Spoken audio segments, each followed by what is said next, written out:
All right. So, good evening and welcome to Dress for Success. I am Chris Elrich, the program manager for Dress for Success Cleveland, and this is our Powerful Women's Group or PWG call.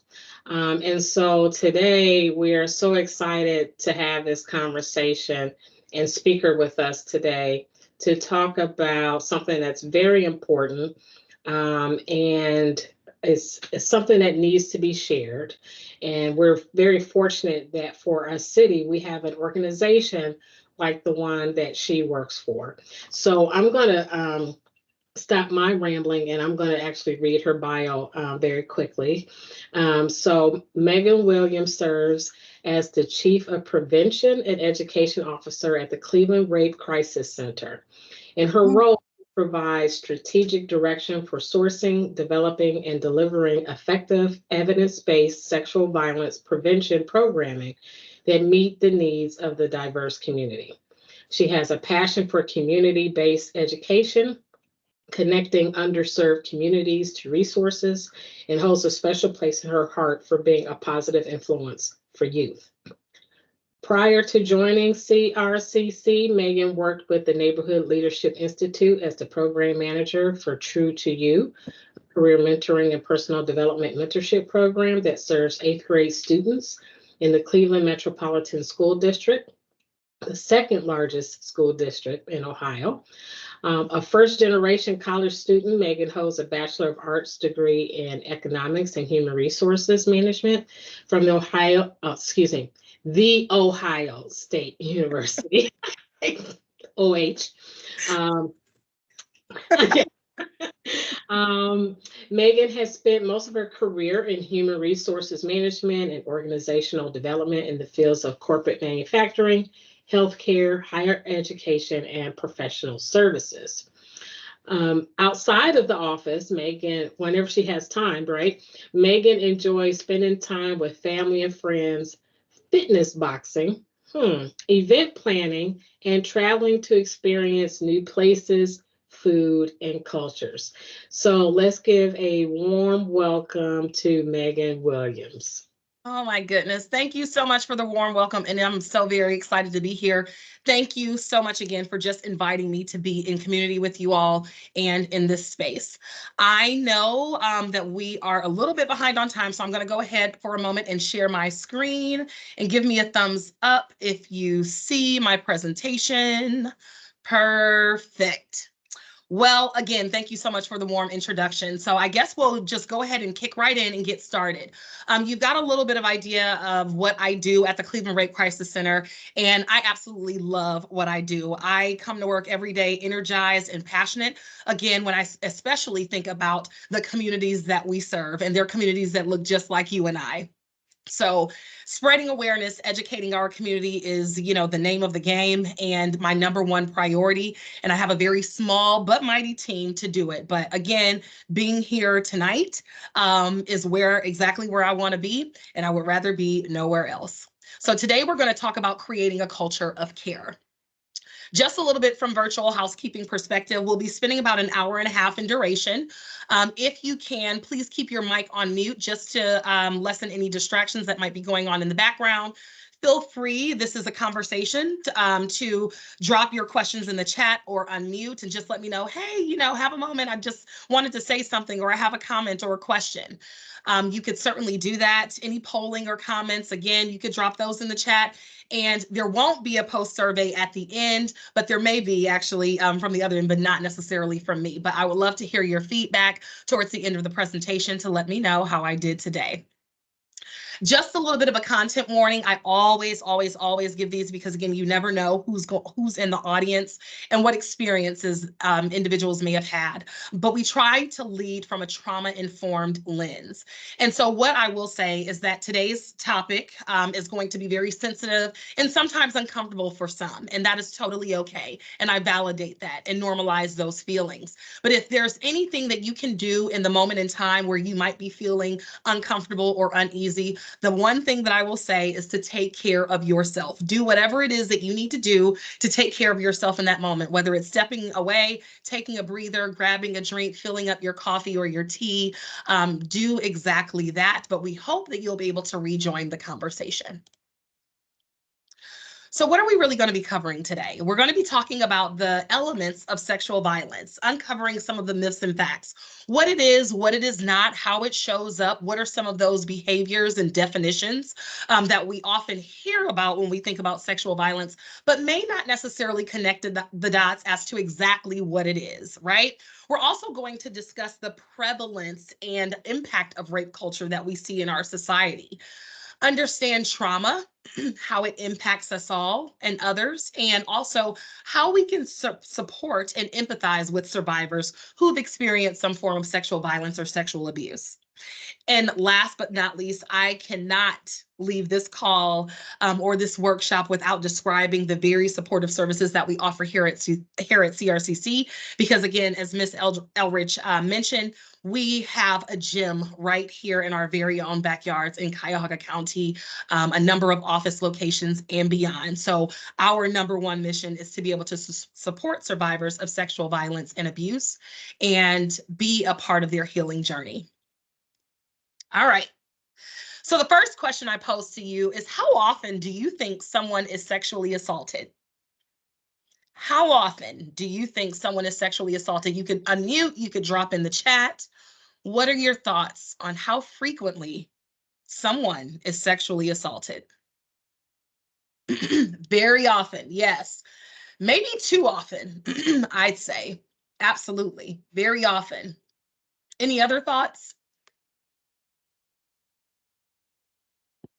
I'm trying to think of a number, and it's I want to say it's like every few minutes, but Okay. I don't have the minute number down pat. Okay. Yes. Very often, too often, right? And maybe once every 68 seconds, actually. So just an amount of time, the very short amount of time of 90 minutes that we'll be spending on this call, nearly 70 individuals will have been impacted by some form of sexual violence or sexual abuse. Too many, far too many. In such a short period of time, again, every 68 seconds, someone experiences some form of sexual assault. But when we think of sexual assault or sexual violence, what are some of those things that come to mind? What are some of the behaviors or the conduct that someone can exhibit or experience that might be a form of sexual violence? What do you think? And again, you can unmute, you can drop in the chat. What do you think of when you hear of the term? People overstepping their boundaries. Ooh, I love that. Simply put, right? Individuals overstepping someone else's boundaries. I love it. That's a first that I've actually heard that version. But I'm going to put that in my toolkit and share that, because really at the end of the day, that's exactly what it is. When we think about sexual violence, thank you so much for sharing that. We think about rape most of the time, but really it's any sexual contact or behavior that happens without your consent, right? Simply put, overstepping someone else's boundaries. We also add this caveat, especially when we're looking or working with and explaining this concept to children and youth, that it could be with someone who has authority over you. And when we think of someone who has authority over us, it might be a boss, right? In my case, it could be a medical professional. It could be a parent or a guardian, a supportive adult who we may think or feel shall protect us, right? It could be, law enforcement, right? Someone who has authority over us. It could be teachers, coaches. And so we look at really the environments that we might be engaging in, again, especially when we're thinking about children and youth, because these are individuals who have a lot of access to these children, unfortunately. But as I shared, when we think about sexual violence, most of the time it's limited to being something physical. And when I came into this work and really dove in, the world of sexual violence, what it is not, what are some of those behaviors. One of the biggest things is that it isn't just limited to something physical, right?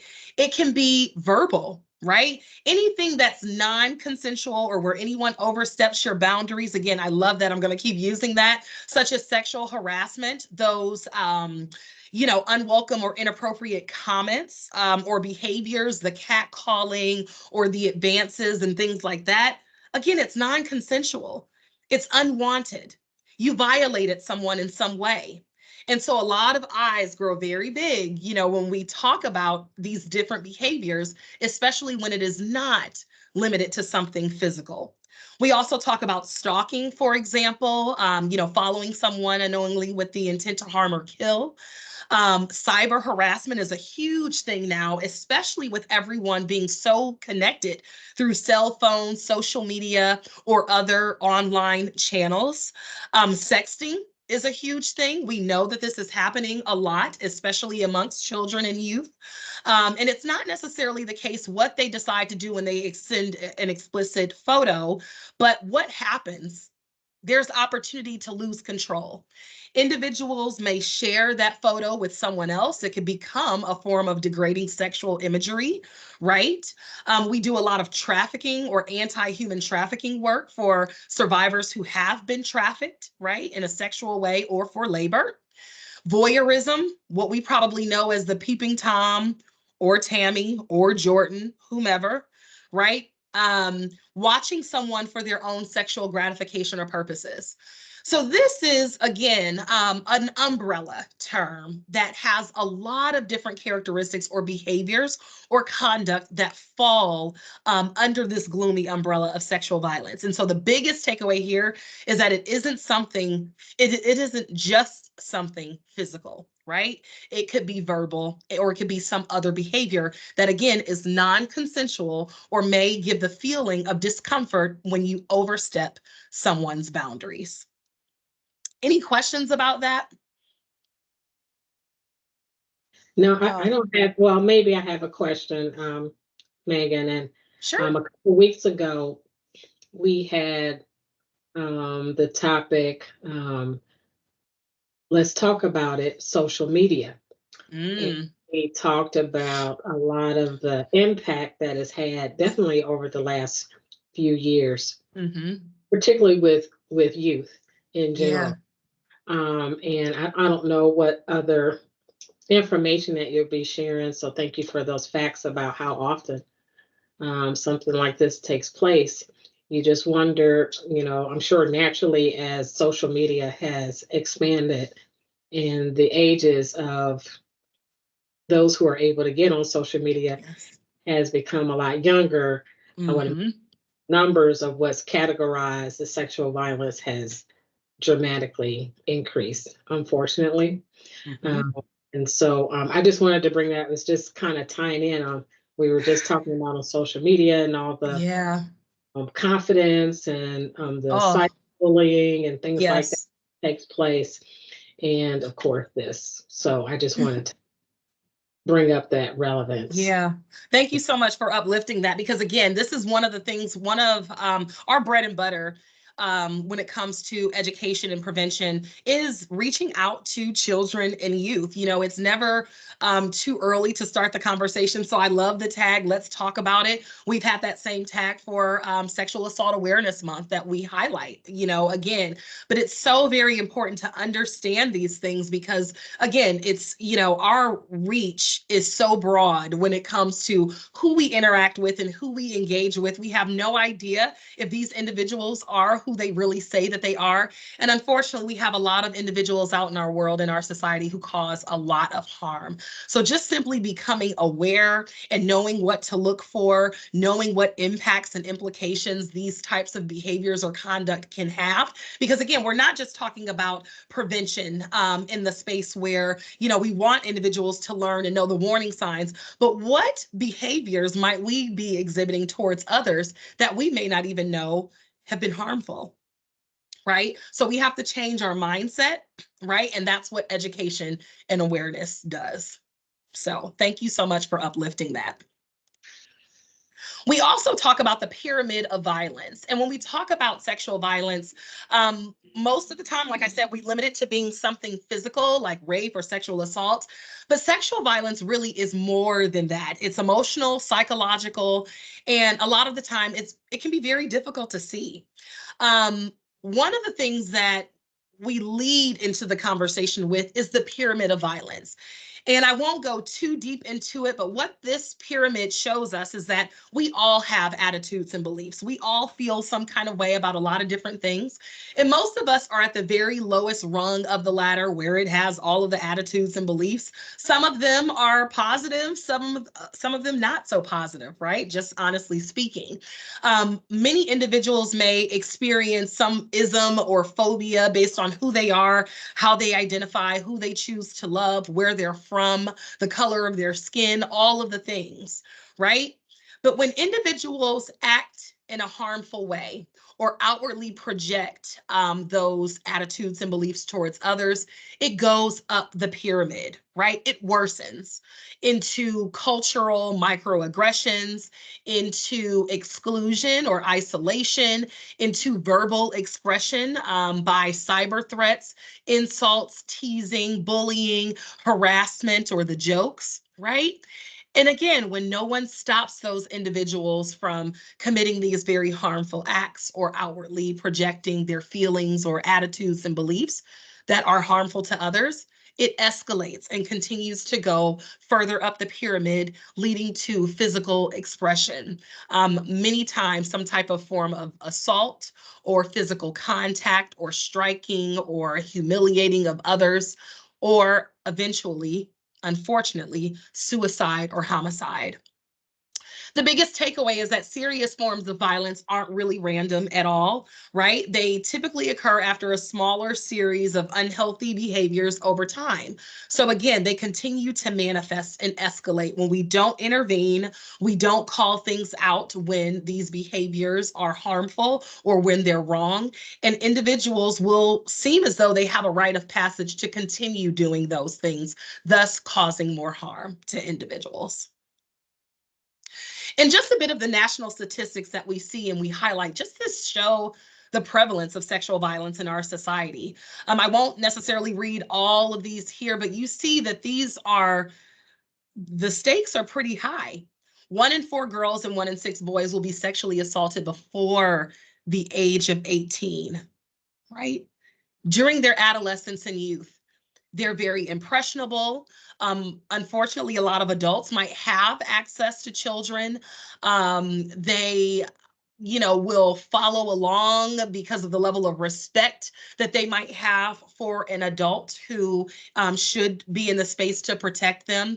But unfortunately, these are the same individuals who are taking advantage. And we talk a lot about grooming when you have someone else who's essentially preparing them for something, namely in our world, some type of sexual advantage, right? 1 in 6 women and 1 in 33 men will be a victim of rape or attempted rape in their lifetime. And this next statistic was the most staggering that I heard, especially coming into this work, that 80% of sexual assault victims, 80% know their perpetrator. So these are individuals that the victim may know, love, and trust. Individuals who we may have been in a partnership or a relationship with, individuals who we may live in the same home with, right? Individuals who we may have a close relationship because they're a close relative or friend of the family, right? So when we think about that very staggering statistic, and the statistic goes much higher, the rating or the percentage is much higher, the less the age of the individual who was victimized. So it's about over 90% for children under the age of 12. Okay.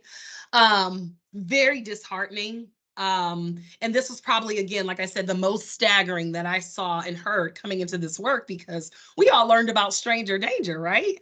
Individuals coming along in the big white van.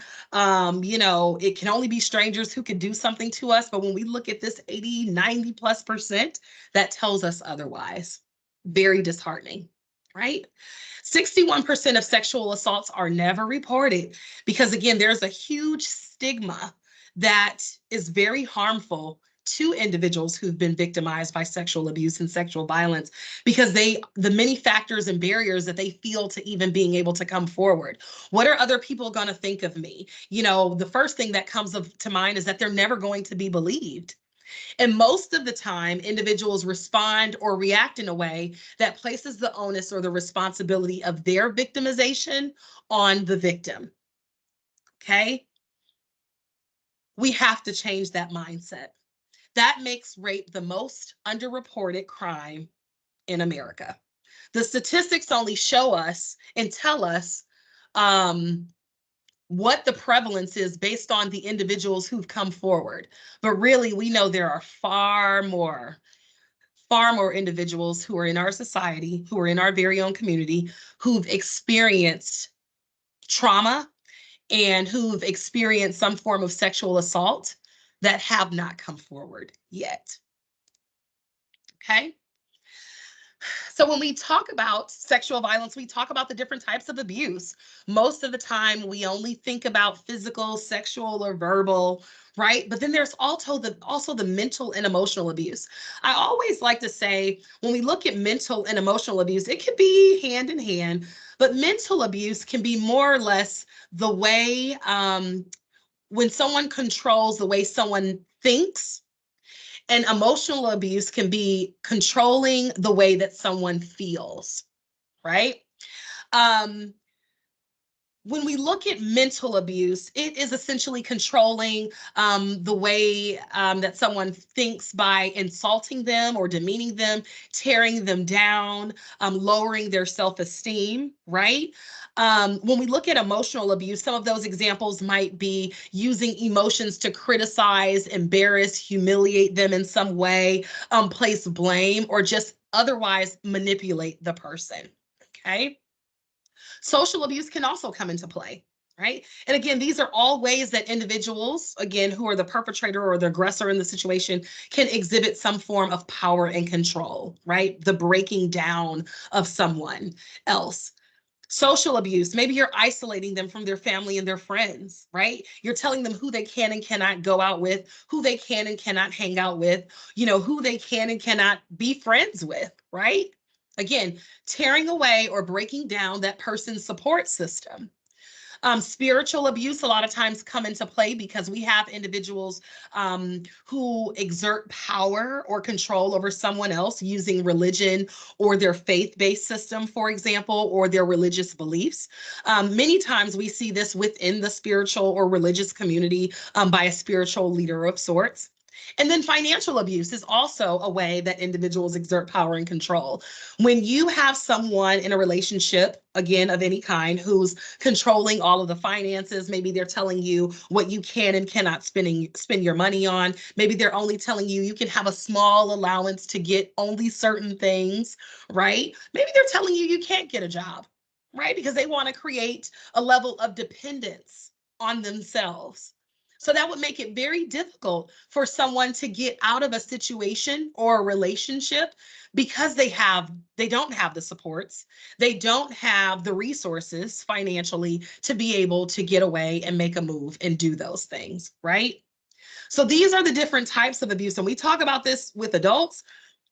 We talk about this with children and youth as well, because these are very real ways that individuals can exert or exhibit power and control. That is what it's about. Any questions thus far? Let me take a look at the chat. No? Okay. So we often talk too about the truth about rape and sexual abuse and uncover some of those myths and those facts. Because I think a lot of times in our society, we've learned a lot of things that we now have to unlearn because we realize how harmful these things are to perpetuate in our society. And it has been perpetuated because, again, when we're living by these facts that are, or these myths that are untrue, we have to debunk those and break those down in order to erase the stigma that we so often hear about sexual violence and sexual abuse, again, in order to further empathize and uplift and support survivors. Thank you, Jasmine. So here's a fact here. The next several slides are going to be all facts. I'm just going to do a little bit of a spoiler alert. But over 80% of rapes are committed by someone with whom the victim is acquainted. We talked about that. This was one of the most staggering statistics that I learned coming into this work, right? Again, when we think about acts of sexual abuse being committed, most of the time we've learned it's done by a stranger. But again, this is so very disheartening because again, this 80% is high, but more so the 93%, depending on your age, that percentage point goes up tremendously, okay? Another fact, most sexual assaults occur at or near the victim's home. This is definitely a fact. Again, when we look at the connection and try to draw the connection or connect the dots with that 80%, right? This is quite true, right? I think the statistics speak for itself. These are individuals who can be in our home, individuals who know where we live, who've been at our home. And this breakdown of the locations where sexual assault occurs tell us just that. 55% of assaults that happen are at or near the victim's home, right? There it is. Here's another fact. Rape is a violent crime of power, control, access, opportunity, and vulnerability.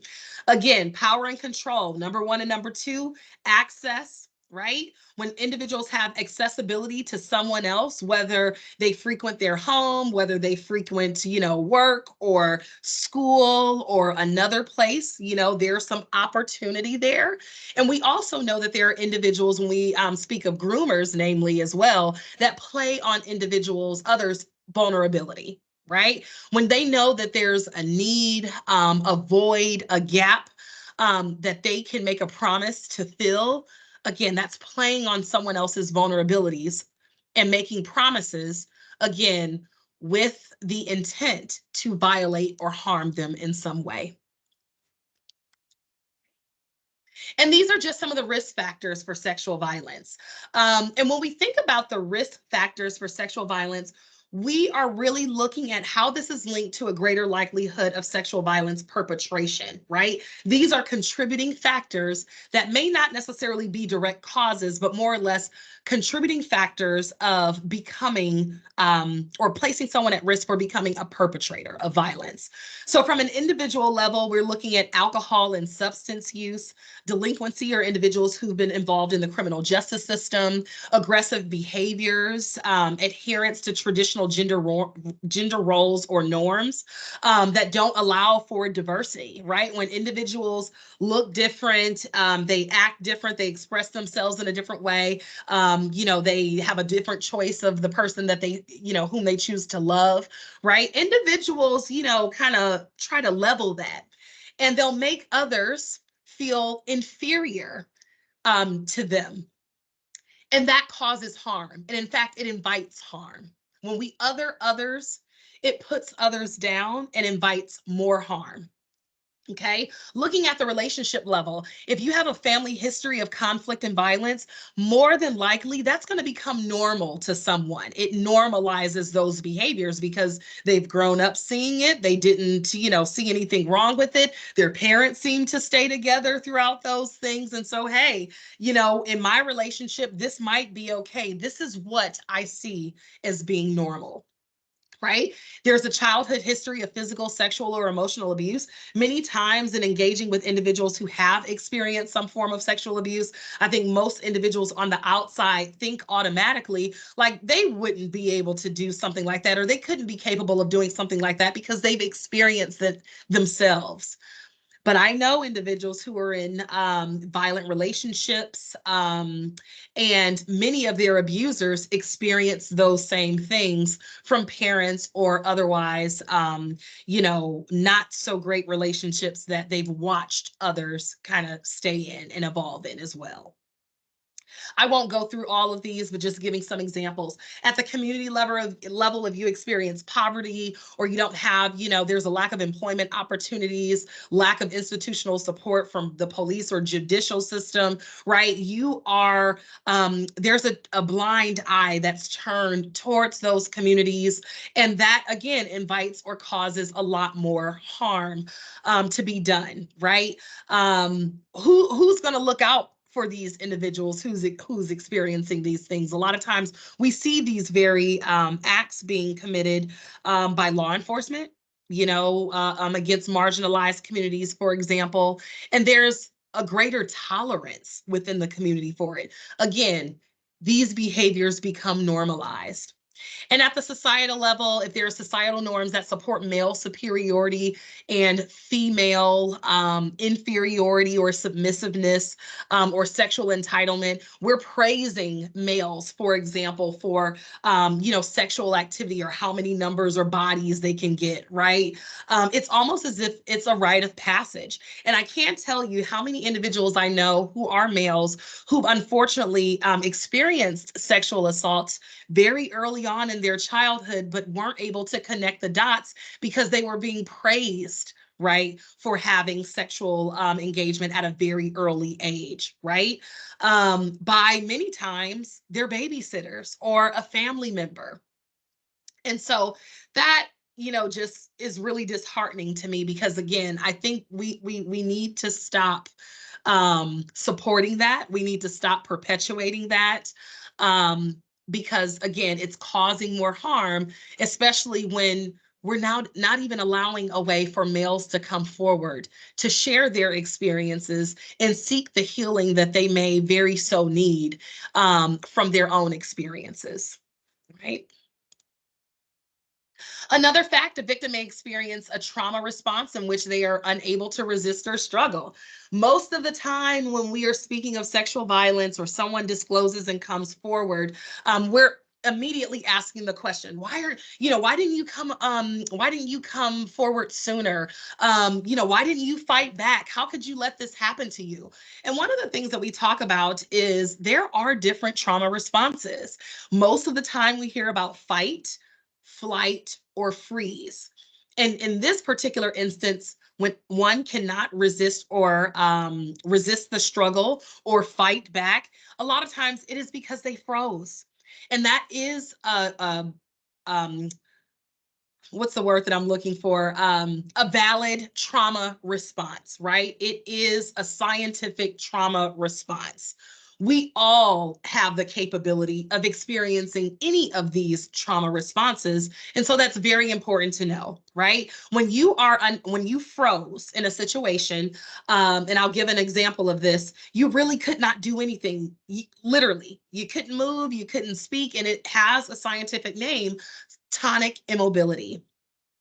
And there's been a lot of different studies that have come about that talk about this very trauma response, because a lot of times individuals might, just like in the fawn trauma response, they might think that the only way that they could get through their traumatic experience is to go along with it, or to appease the perpetrator in some way. That's the only way that they could get out of it. That's the only way that they could come alive on the other end, right?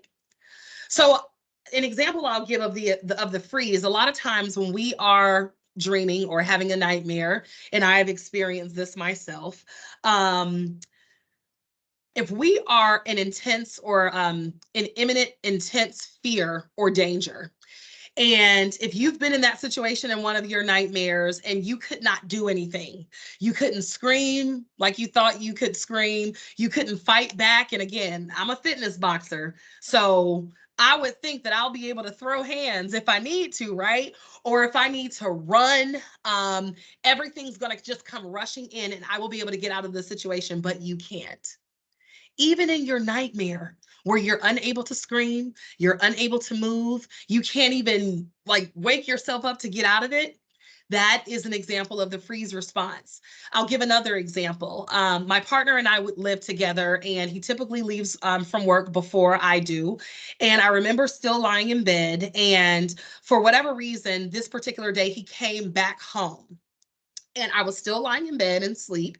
And I heard something and I'm like, wait a minute. I looked at the clock and I'm like, okay, it's 7:15. He leaves out of the house at 6:15. There should not be anyone here. And I literally could not move.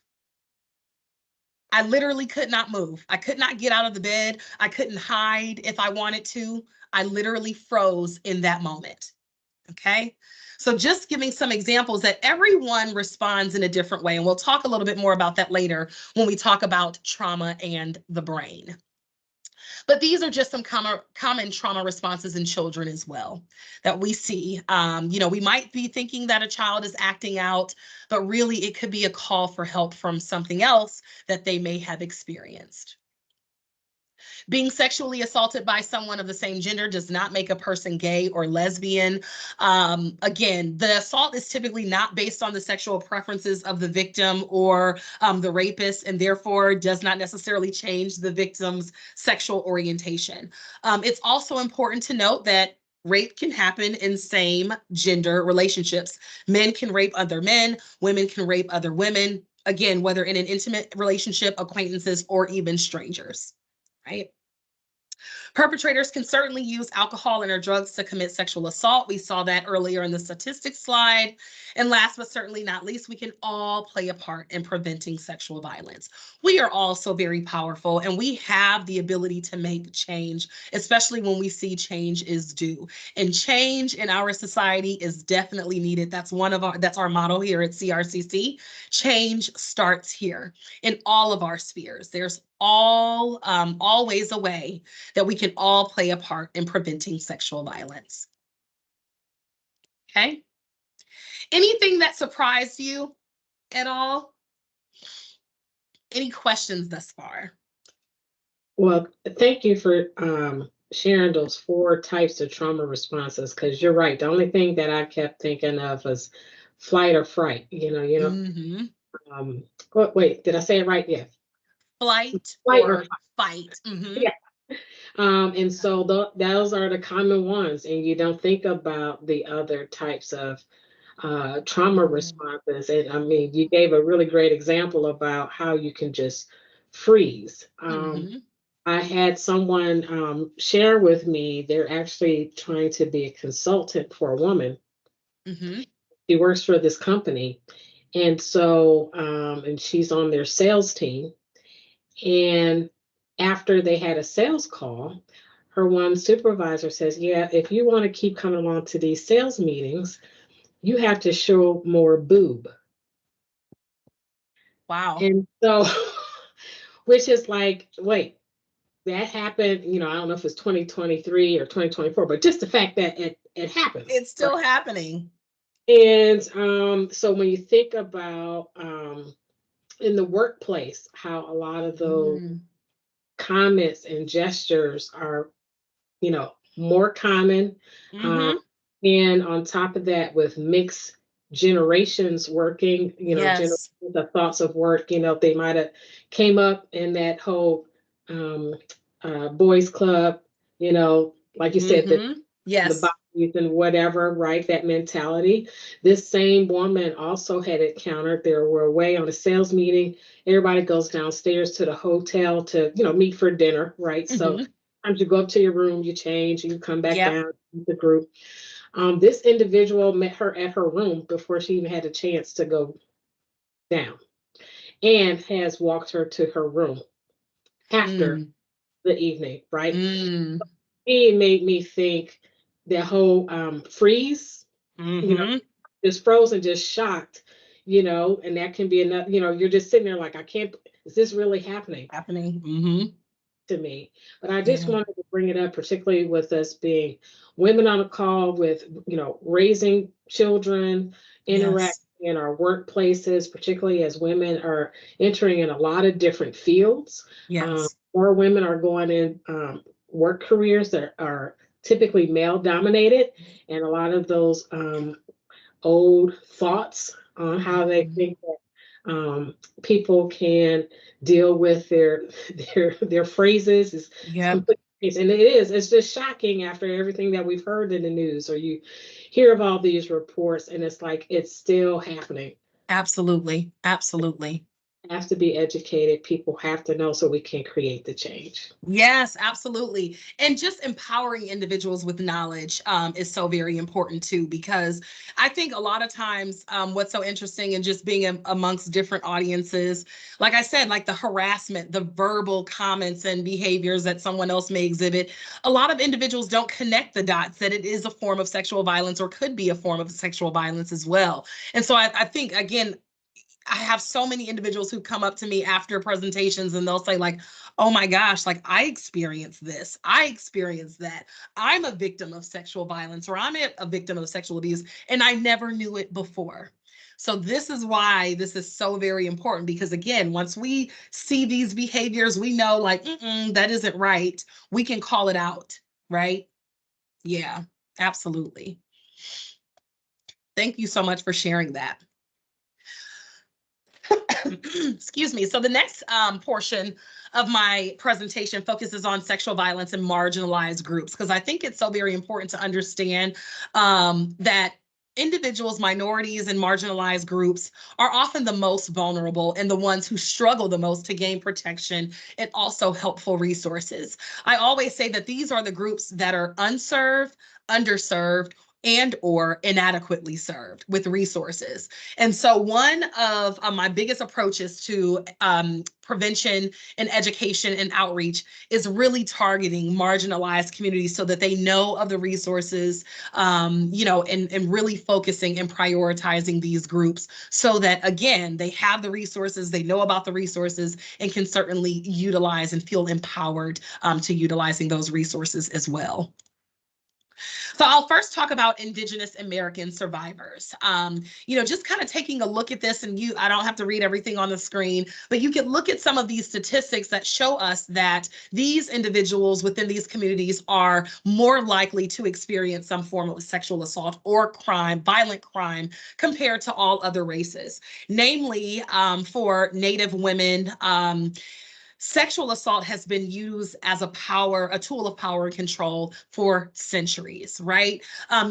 Namely used as a tool of war and colonization. Rape was a way to conquer people during different attacks, right? And so we see that this is unfortunately still happening. This has been perpetuated time over time over time, century after century, right? And we're still seeing a very disproportionate number of Indigenous American survivors who have been impacted by violent and sexual crimes. For the most part, when we look at violence against Native women, it really happens across a continuum. At one end, you have verbal abuse, for example. On the other end, you have murder. Most cases, Native women do not report such crimes because of the belief that nothing will be done. Most of the individuals who have experienced or perpetrated, let me say that again.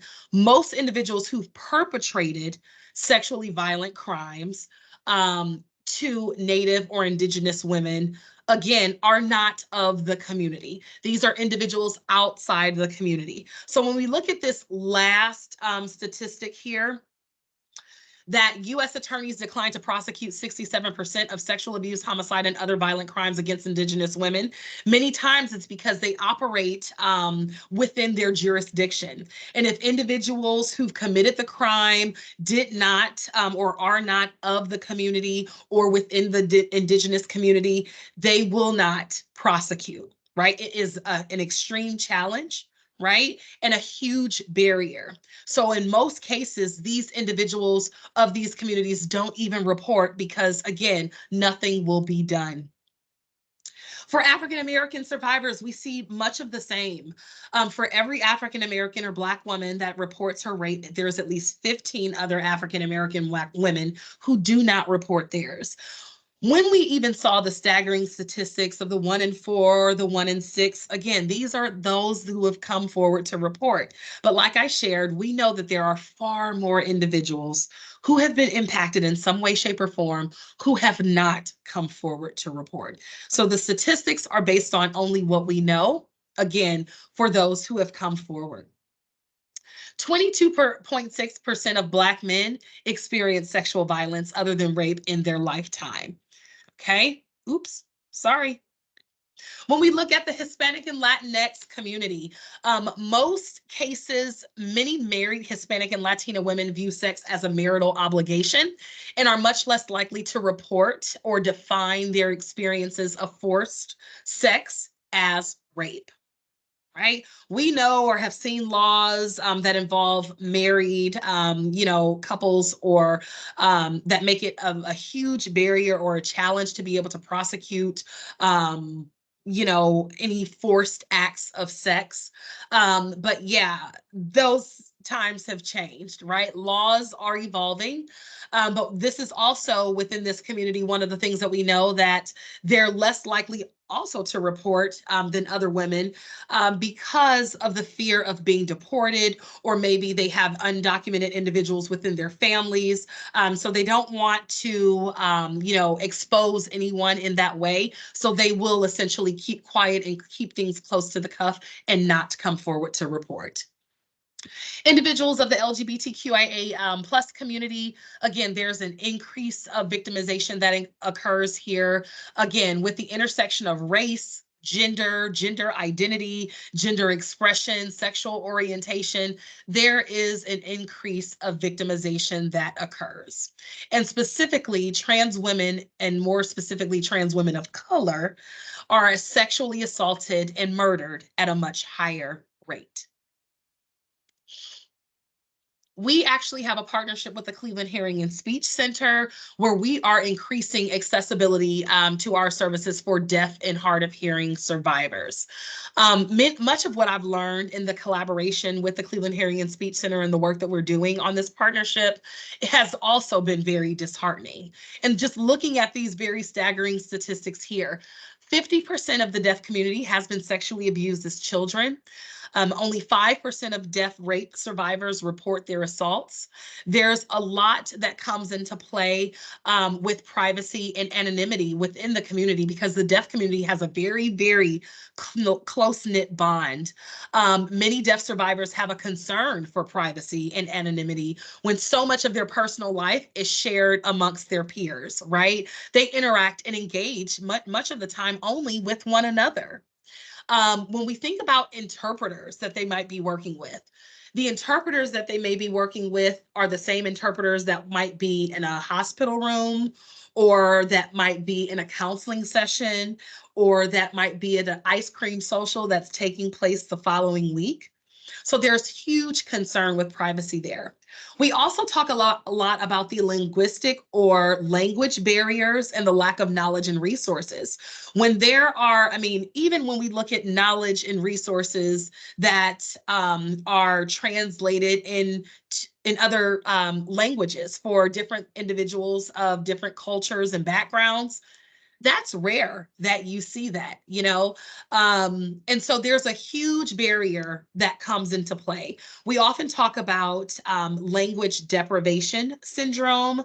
And so a lot of times individuals who are deaf or hard of hearing are able to access language at much later stages of their lives, right? And so again, if they don't know how to express themselves, or they don't have language or know what to call their experiences, how can they express that to someone else? Right? Something to think about. Individuals with disabilities, again, another very vulnerable population, again, with staggering statistics here. I'll point out a couple. More than 80% of women with disabilities have been sexually assaulted. 50% of those women have been assaulted more than 10 times. Between 97 and 99% of abusers are known and trusted by the survivors. So that tells me these are individuals who have access and opportunity to them, their family members, their caregivers and caretakers, their healthcare professionals, right, who are aiding them. Essentially, abusers see people with disabilities as the ideal victims because they're less likely to report. Many times they may be nonverbal, right? They're less likely to be believed. They may not also have the access to language in order to call out their experiences that have happened to them as well. We won't have time to watch this video, but I can definitely just give you the rundown. That is from an organization, 1 in 6, that really supports male survivorship. And we know that males are also a very vulnerable population too, because males who have been sexually assaulted are less likely to disclose than females in any sphere, right? The biggest reason, namely, is the fear of being perceived as homosexual or not man enough. When Terry Crews, for example, a prominent actor, came out and shared his experiences, he was ridiculed. How could someone like you allow something like that to happen? Men can experience rape. I even had a conversation with young boys, young males, who were between the ages of 12 and 14, in middle school, and they had the same sentiments. Like, how could that possibly happen? And as I shared, male childhood sexual abuse is oh so very common, and also underreported and underrecognized, and certainly goes undertreated. Right? Societal gender norms surrounding the sexual abuse and assault of boys and men can be serious obstacles, again, to understanding and healing. And so, again, it's so very important to learn, again, just how wrong our society is about this. When we have this negative stigma that prevents someone from coming forward to receive healing,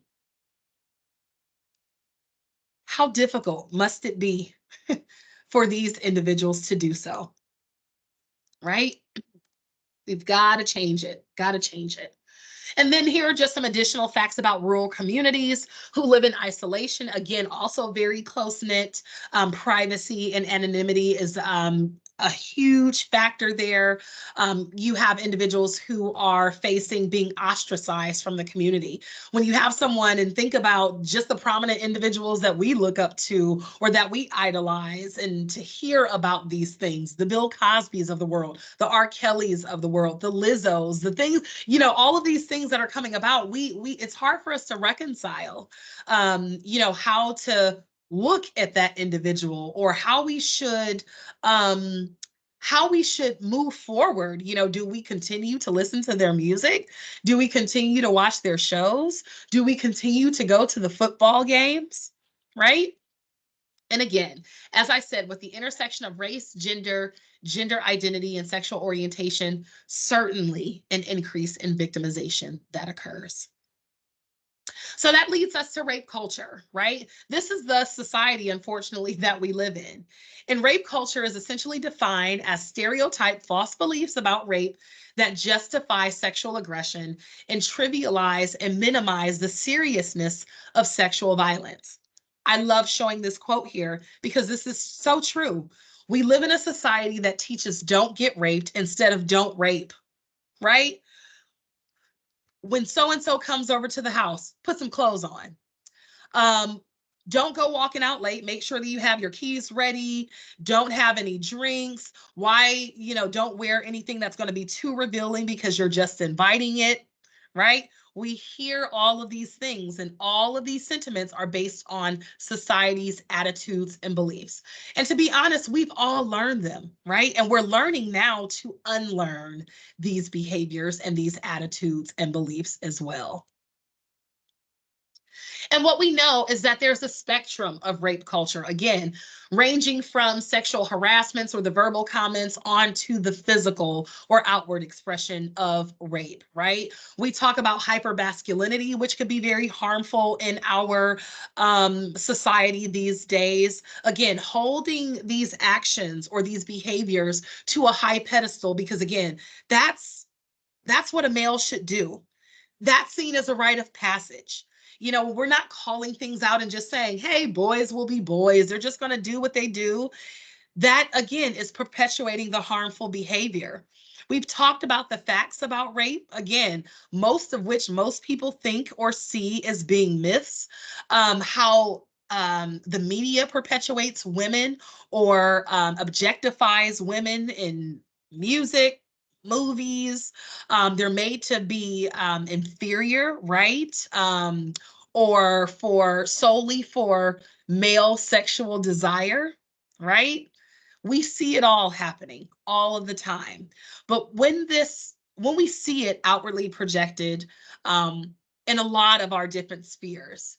It normalizes it, it tolerates it, it excuses these behaviors, and also encourages these behaviors as well.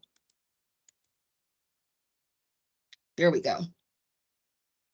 So these are some of the societal factors that lead, to this rape culture society, right? Traditional norms regarding gender roles. Again, when we support male superiority and sexual entitlement, we see that as a rite of passage, as a score, again, that's causing harm. When we see and perpetuate these societal norms that maintain women's inferiority and sexual submissiveness, again, it invites more harm.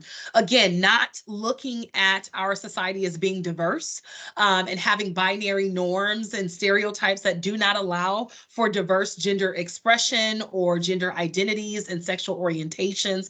Again, especially as we look at individuals within the LGBTQIA plus community, it invites more harm.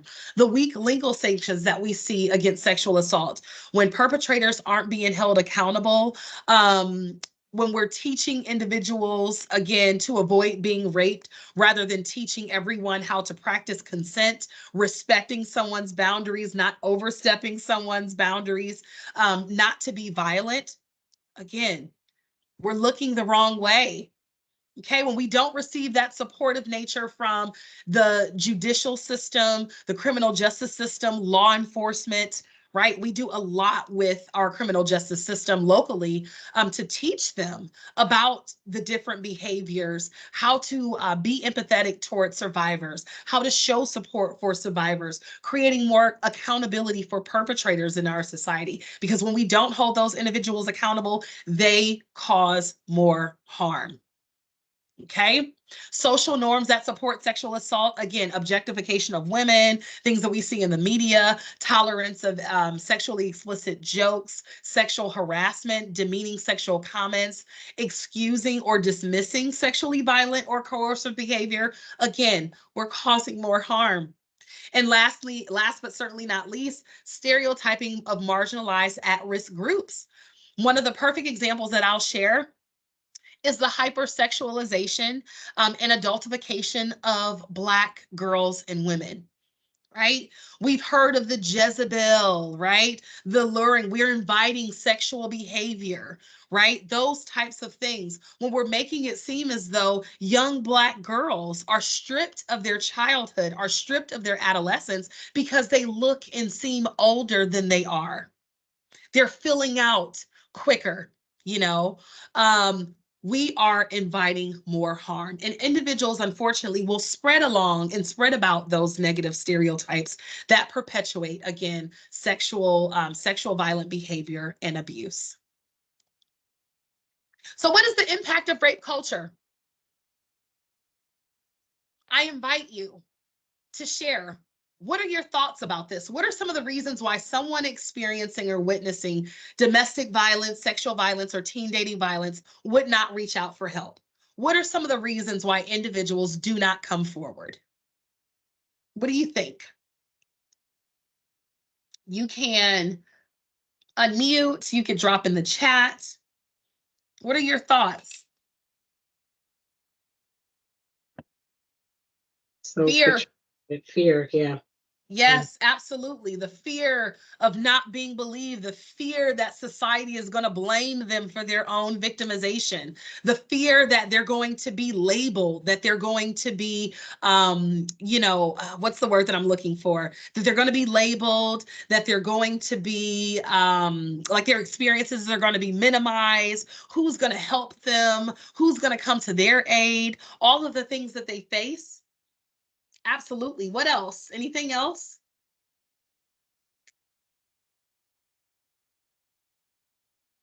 That we could think of? Oh, I'm sure there's plenty. Mhm. Fear was pretty good. Yes. Embarrassment, I would say embarrassment. Oh, yes. The embarrassment, the shame, the guilt that somebody might feel. Like I said, there's a very negative stigma that we perpetuate in our society as it relates to rape and sexual abuse, sexual violence. And you definitely called some of those things out. These are some of the reasons why individuals are fearful of coming forward. Oh, I love that one too. Thank you so much, Jasmine. Yes, the fear of retaliation, right?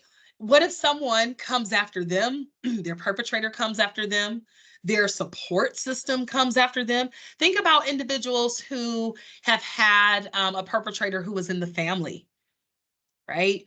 There were, what was it, last year, the Cleveland International Film Festival.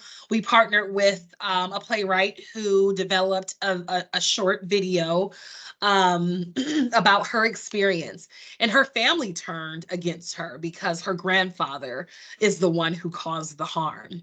So imagine that. You know, it's not just retaliation from the perpetrator, which most folks might think, but really our entire support systems, the individuals that we love, that we knew, that we trusted, right, that we thought would have our backs. Also, lack of awareness of education and resources. You know, you mentioned the judgment that we might feel from the society or from our support system, the fear that nobody will believe them, being re-traumatized from reliving, you know, your experience, right? If you have to constantly tell your story so many times to your friend, your parent, your law enforcement, another person in law enforcement, another person in law enforcement, now you're at trial, you've got to share your story again. There's, you know, 12 jurors that's sitting off to the side, and who knows who's you know, there witnessing this trial. You know, there could be 50 individuals there. It's re-traumatizing. When we think about potentially our relationship to the perpetrator, cultural cohesion, because we don't want to put another Black male behind bars, right? They've experienced enough. They're going through enough. There's so much of society's pressure on them.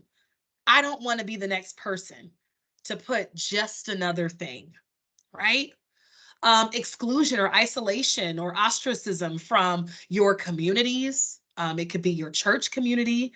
It could be your family, you know, normalization or desensitization. I don't even know that this is connected to sexual violence. You know, like I said, going back to lack of awareness, education, resources, distrust of police and the law enforcement within the criminal justice system. If I have seen harmful behaviors, you know, committed against my people, who am I? How am I any different for them to really help me this time? Right? So we have to think about those things. All of the oppressive factors that we talked about, and certainly a lack of diversity in program services and systems. When we have supports that are right here in our own backyards or in our communities, individuals might be very reluctant to walk through those doors when there are individuals who don't look like them, right? Because there's a lack of understanding. There's a lack of sensitivity, maybe, from those personal experiences. So connection is key, especially when you have survivors on their journey for healing. And these are just some examples of victim blaming that we hear all of the time. And unfortunately, you have it be the case where most individuals who receive a disclosure or are being told about someone else's experiences, they don't necessarily, I like to believe that they don't necessarily have ill will or ill intent, right? But they're reacting or responding in a way that they feel as though they should respond. And these are, again, a result of everything that we've learned, right, throughout our lives. What did you expect being dressed like that? You know, again, no short skirts. Why would you have been out so late? Why did you decide to go up to their room? Why did you have multiple drinks? Like, I mean, come on. And we've all probably been guilty of asking those types of questions. May not be the exact questions that we see here, but we may have been in a position where we're, you know, asking some things that may have been very harmful, right? That wasn't necessarily sensitive. It wasn't necessarily trauma informed, even though we may have had our better or their better interest at heart. And again, this is just, yes, why did you wait so long to come forward? And a lot of times we hear that when we're at different outreach events. I've had so many disclosures from individuals who've shared for the first time their experience. you know? So how lucky am I to be in that space and in that place at that moment in time, for someone at their most vulnerable point?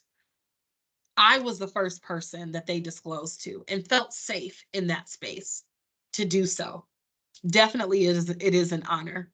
But it takes individuals a long time to come forward, right?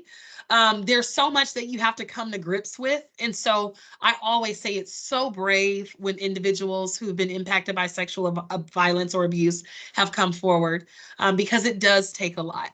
It does take a lot. And part of this is the reason why.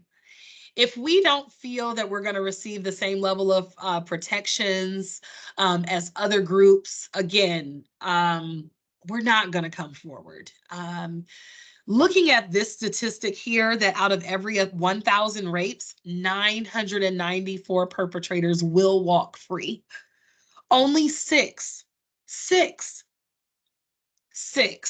will have made it through the entire process and will have been incarcerated for their actions. So very disheartening to see this. We've got to change this in our society.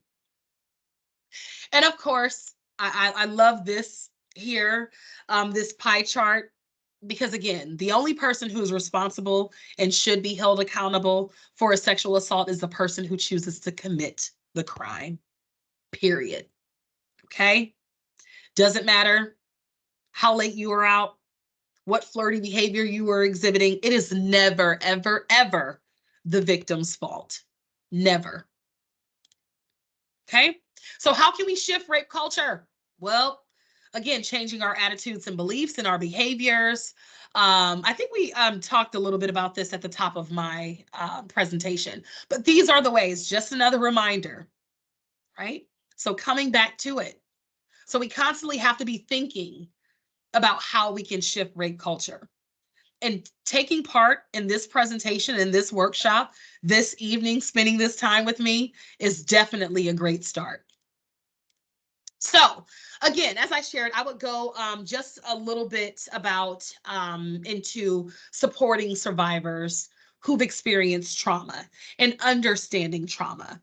And most of the time, many individuals minimize the effects or the impact of a traumatic event. It lives with us. After you experience a traumatic event, again, it has a very damaging impact over time, okay?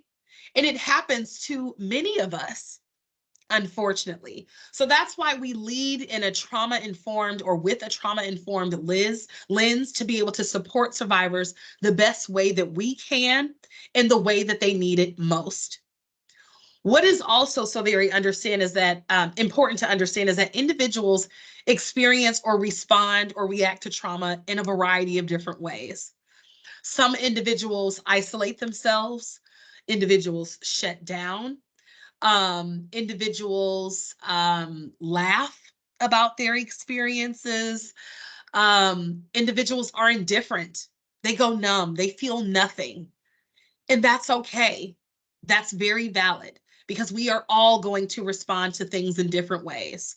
I always give the example of there's multiple truths to what someone may experience. I have a different truth. You have a different truth. You have a different truth to potentially experiencing the same thing, right? So it's very, very common for survivors to experience a wide array of emotions, including guilt, fear, shame, embarrassment, fault, right? Or responsibility for their own victimization. And so we have to live with that and understand that. And I think once we understand that, we could be in a better position to more effectively support survivors who have experienced some form of sexual assault. And we do this by sharing our approach. Here at CRCC, we have or go by an acronym that we refer to as BLABIT, which is an effective and trauma-informed approach to responding to survivors who have disclosed a sexual assault.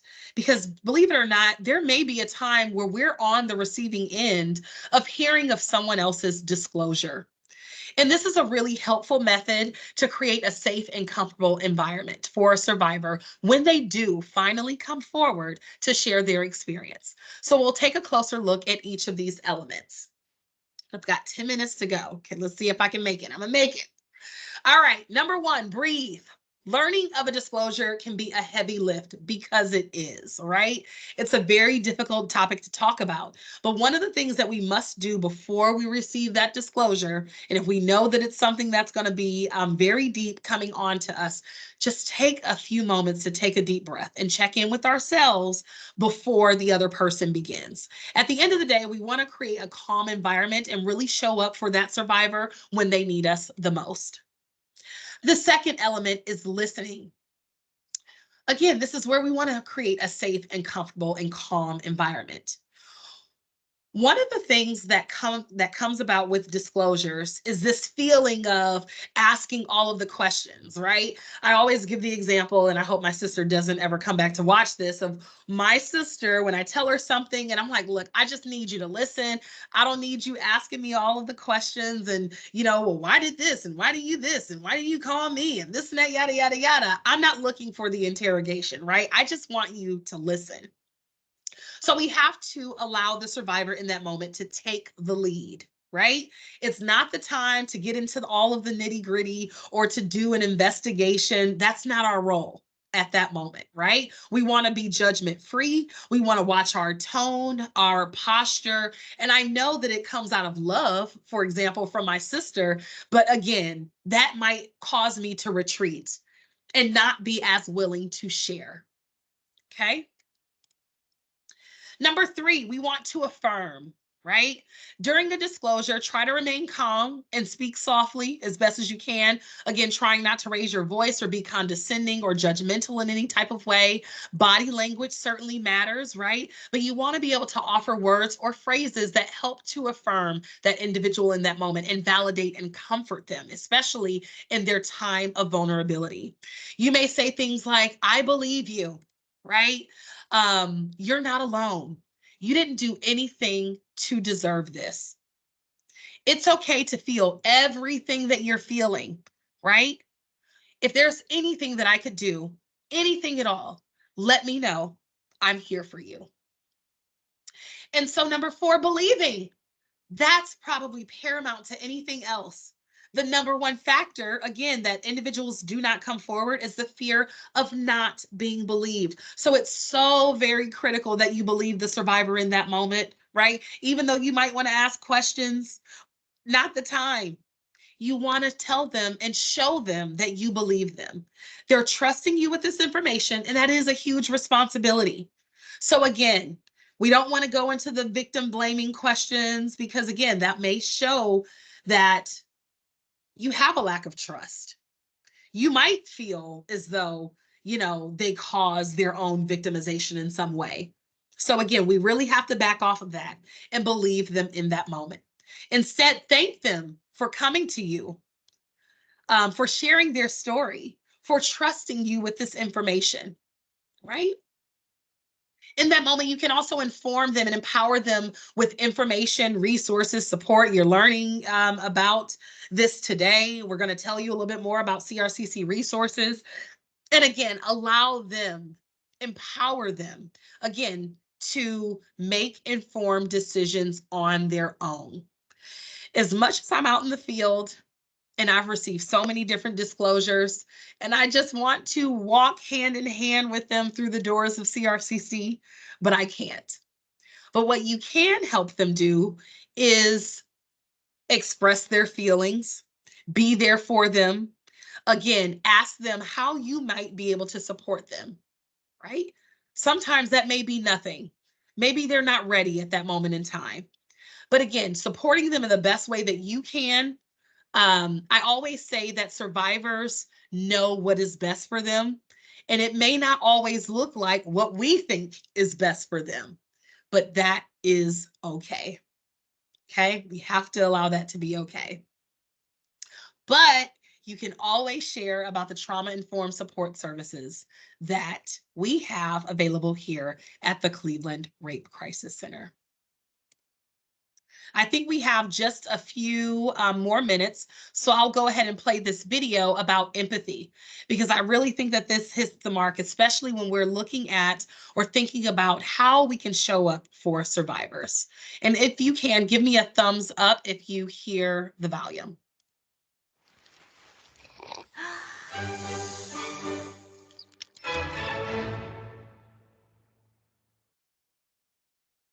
So what is empathy, and why is it very different than sympathy?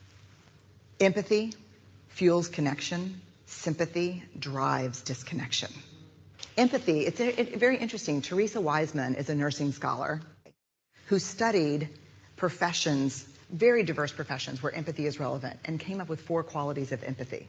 Perspective taking, the ability to take the perspective of another person or recognize their perspective as their truth. Staying out of judgment, not easy when you enjoy it as much as most of us do.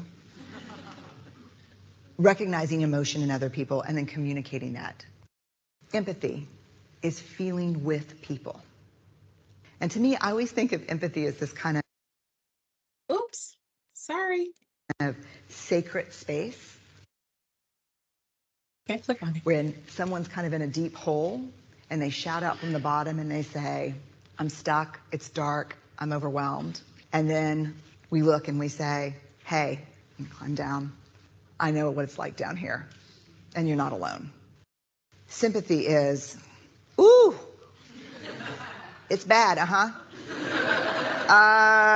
no, you want a sandwich? Empathy is a choice, and it's a vulnerable choice, because in order to connect with you, I have to connect with something in myself that knows that feeling. Rarely, if ever, does an empathic response begin with "at least." Yeah. And we do it all the time, because you know what? Someone just shared something with us that's incredibly painful, and we're trying to silver lining it. I don't think that's a verb, but I'm using it as one. We're trying to put the silver lining around it. So, I had a miscarriage. Oh, at least you know you can get pregnant. I think my marriage is falling apart. At least you have a marriage. John's getting kicked out of school. At least Sarah is an A student. But one of the things we do sometimes in the face of very difficult conversations is we try to make things better. If I share something with you that's very difficult, I'd rather you say, I don't even know what to say right now, I'm just so glad you told me. Because the truth is, rarely can a response make something better. What makes something better is connection. That's all it takes. So I hope that you've learned a great wealth of information today that you could take along with you. So I'll leave you with a little bit about the Cleveland Rape Crisis Center. Our mission is to support survivors of rape and sexual abuse, promote healing and prevention, and advocate for social change. Our vision is to eliminate sexual violence, right? So I'm on a charge, right? I'm giving myself 5 years. Okay, we serve anyone from any walk of life background who's been impacted by rape or sexual abuse, no matter how long ago. One of the things that I also share is not only do we serve survivors who've been directly impacted, but we also serve co-survivors. So someone who might be supporting someone who has been directly impacted too. We have a number of different locations throughout Cuyahoga County, Lake County, Ashtabula, and Geauga County. Our main flagship office is now located in the Clark Fulton area off of West 25th. We have an office located over in Shaker Square, Westlake. We recently opened within the past couple of years the Human Trafficking Drop-In Center, which essentially serves as a safe space for those who've been trafficked, right? They can receive all of our full services, namely therapy, counseling, advocacy, We have a 24-hour crisis support hotline. We offer case management services for basic needs. We accompany individuals throughout the criminal justice system through advocacy. Maybe they need to have accompaniment to a hospital or a police station. And of course, I lead our prevention and education and outreach department, where we offer professional training and community education. And one of the greatest things that I love to share is that all of our services, all of our supportive services are at absolutely no cost to the survivor. Okay, so what can you do next? You've spent this evening with me. Thank you, thank you, thank you so much again. You can share the knowledge that you've gained, request and connect with CRCC by requesting an ambassador kit, engage your spheres of influence, take us to your church, take us to your work, take us to your community group that you're a part of. Tell people who we are. Again, tell them about the services that are available. You can partner with us, you can volunteer, you can be an ambassador for CRCC as well. And last but certainly not least, I leave you with this quote: "The greatness of a community is most accurately measured by the compassionate actions of its members." So thank you for taking this first step. I certainly hope that this is not the last time that I will see you or engage with you, and I will see you on the other side. Thank you so much for spending time with me, and we'll see you all soon.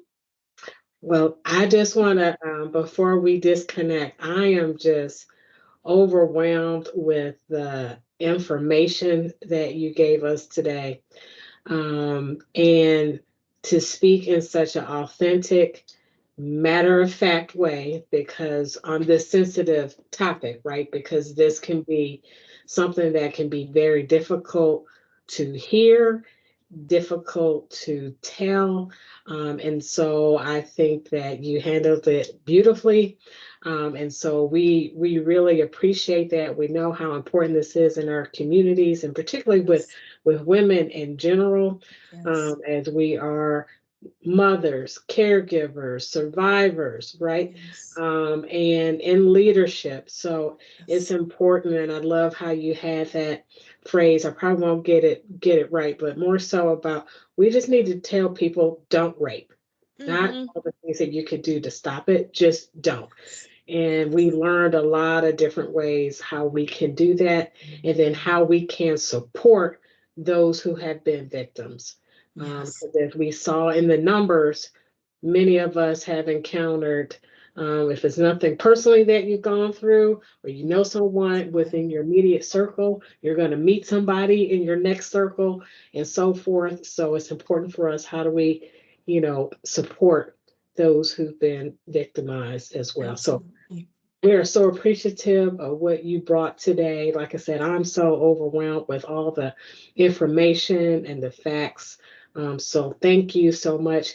I will say this will not be the last time that we're going to have um, Megan and the organization be a part of Dress for Success. But I don't want to keep talking. I just want to kind of pause for those who were able to be on. If you had any questions Questions? before we disconnect. Thank you so much, Patrice. Awesome. And so I will say that next week, just to kind of give you all a heads up, we have another workshop. We do a lunch and learn from 12 to 1. And this one will be on February 13th. I'll make sure I have my calendar right. And this conversation on February 13th, we are going to talk about voting. And for many Mm. people, they don't really recognize that there is a primary happening in March. And you may start to hear some of the ads are already starting to come through. People need to understand the current voter registration, what could be at risk if you're not paying attention to your voter registration, and then also to understand what are the overall issues that would be across the ballot. So it's important that we vote. And we're all women here, so we know there are a lot of things that are important besides Yes. voting for someone to be in the presidential office. There's a lot of things happening within our community. We have to be very keen to what's happening, and you have a voice. So we want to make sure that we spend some time to talk about that, and that's our next call. You can always check our website as well for any upcoming workshops. So I just want, oh, thank you, Megan. So thank you again. Thank you to Patrice and Jasmine for being on the call. Thank you for your engagement. And we look forward to seeing you all sometime in the near future. Have a wonderful evening. Take care.